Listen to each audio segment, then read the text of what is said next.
The difference between my courses. You may have noticed I have another course besides this one you're watching. I know you may be wondering what's the difference between them since both have web design and Photoshop as the main subjects. Look no further, I'm going to explain. First one is this. Are they the same course? The answer is no.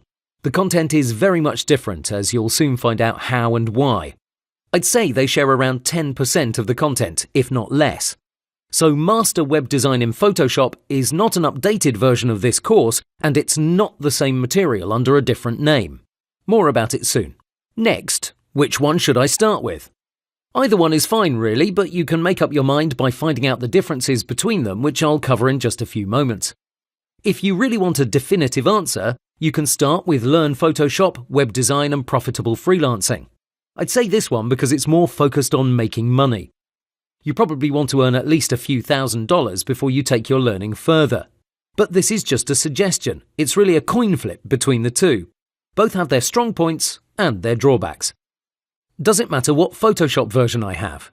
No, it doesn't. You need Photoshop CS4 at the minimum for both courses. I have another video that explains why it's not an important concern, so please watch that if you want more info about Photoshop version comparisons.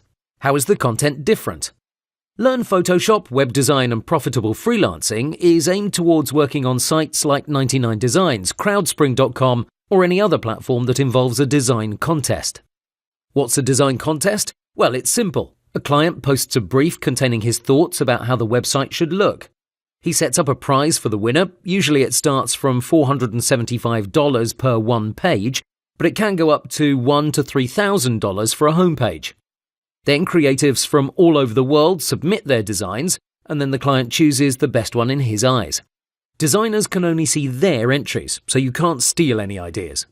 Also, clients more often than not don't pick the first entry. They usually want changes and adjustments, so this means there's a lot of back and forth. That's a design contest, and it lasts from a few days to around 3 to 4 weeks at the most.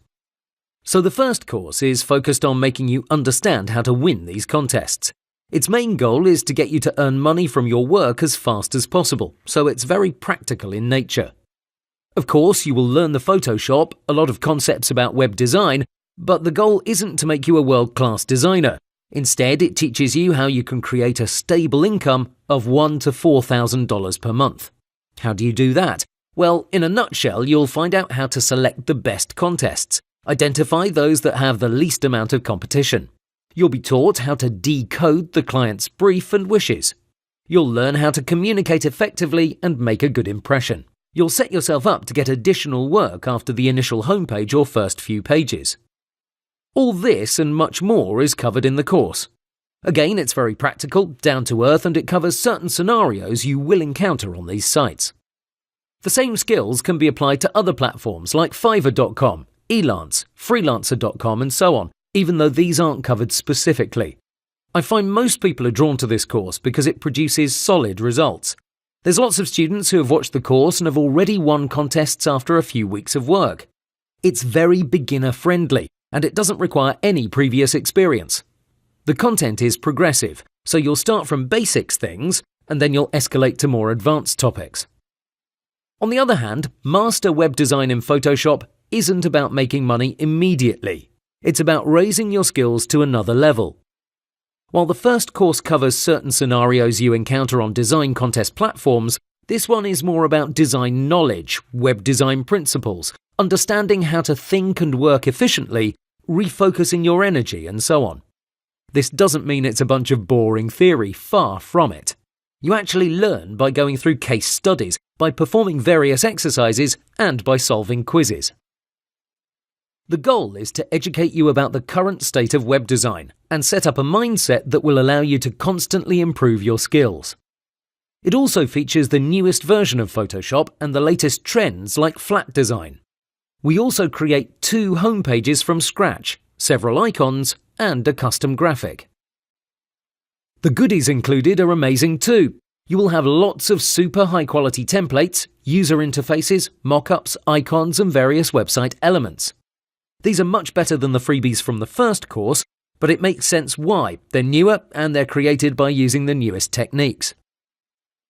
Another point in Master Web Design in Photoshop is the audio and video quality. You'll hear me, Mark, throughout the entire course. Chris, the author of the course, will be heard on the introduction, and that's about it. The rest of the course will be narrated by me, which ensures you'll get perfect clarity at all times. Also, all the videos are recorded at 1920 by 1080, so you'll have a crystal clear image. Master Web Design in Photoshop takes you from charging $500 for a few pages to asking $5,000 for the same amount of work. It's set up in a way where you'll understand what exactly you need to do each and every day to constantly get better. This means your designs will improve considerably, and your bank account will grow accordingly. The first course taught you how to win money, and that's great, but a lot of the times the client doesn't choose the best design because obviously he isn't a specialist in the field. So this is a subtle distinction you have to make. You can win lots of design contests even though you aren't an amazing designer. You can be fairly good and still win lots of money. That's the first course in a super simplistic nutshell. Master Web Design in Photoshop will teach you how to create beautiful, stunning designs. It's not so much about the money because that will inevitably come if your designs are great. It makes sense. This means we don't have to cut any corners and we can focus on the craft itself. It's a big yet subtle difference. The best way to understand it is to watch them both. This course does require a basic understanding of Photoshop. So you have to know the tools, some of the hotkeys, some of the principles, but nothing special. A beginner won't feel overwhelmed due to the progressive nature of the content, so don't worry about it. Okay, I could go on and on about the differences between them, but really, all pride aside, both are great courses that will teach you tons of things. What I hope you will find is that you get way more than what you paid for. Both courses took a very long time to create because they're chocked full of the most relevant, useful knowledge out there. And more importantly, nothing is held back. I share everything I know, all my secrets and personal techniques. For that reason, I recommend you watch both courses. Again, for more of a schematic comparison, go to thislooksgreat.net/Photoshop-training for an overview. Have fun!